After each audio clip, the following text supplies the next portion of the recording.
Hello mga mari, ubanimi ninyo sa among ganap karong adlaw. Mga naog day mi sa ubos karon kay para mamalit og mga gamitonon ni ate para sa iyang birthday. Pero ayha na mga ligo sa midaan kay wala man mi tubig sa mua or dili pa ginamo pwede ikalas-kalas ang tubig sa among pagpangaligo o pagpanglaba kay para ra man gid in town to sa baboy og mga manok.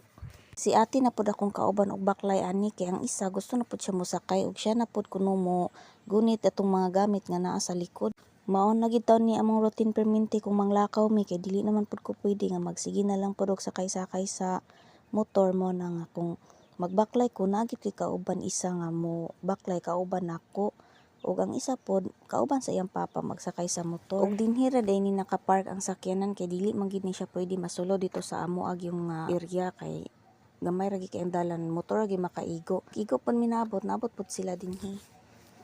Okay, nakaligo naman ng isa niya basta magsakay nagsakyanan alami na din kay na iyang tulog. Okay, wala man din mi nakapaniud to ganina pagikan mo nang dili na lang mi mga on aning sa parisan. Sabaw. Sa mga ate.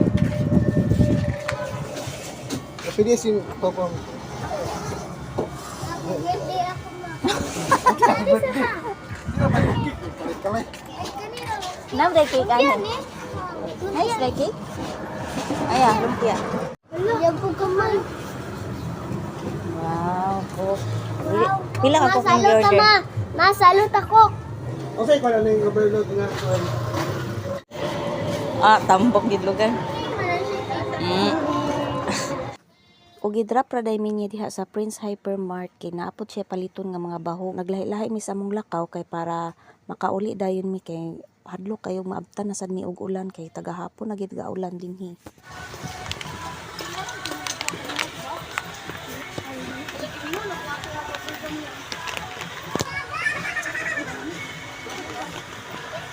Dua kay nani? Ma, dua kay nana. Busy po taon kay sila pamili sa ilahang mga snack kon dinha kay naalagi ta sa bukid nya di ta basta-basta makapalit og mga snack kay layo taon koy ang tindahan po dito pa taon sa Maydal. Kung asa nakapark ang sakyanan so layo-layo gid siya. Ug naabot na day pod akong bana dinhi og nakapalit na siya mga bahog sa baboy ug sa manok. Og nang hapit po din ni si ate dinhi og malunggay kay gusto pod niya nga magsabaw daw siya unya sa balay. Timing pod nga naatay piniritong isda sa balay. Kaso lang dili ka balukuha, ngita pa siya gunting kay iyang guntingon pastilan. Hilig po taon kay ni siya og kamunggay nga ibutang sa sabaw. Ganahan kay na siya higop-higopan. Og namalit na lang pod mi diha og kahoy para isugnod sa lechon kay lechonan lagi kunuhay ni siya sa iyang papang. Og kay dinhi ra man taman ang sakyanan mao na nga ang mga pinalit namo bali na sad sa motor para madala dito sa balay kay di man gid ni kasulod ang sakyanan go dito. Og kay pulpak na man gid kaayo ang motor mo na kami dinhi baklay naming tulo og nagbitbit na lang pod mi ani makaya na mo bitbiton. Diri ra taman og salamat sa pagtan-aw. God bless.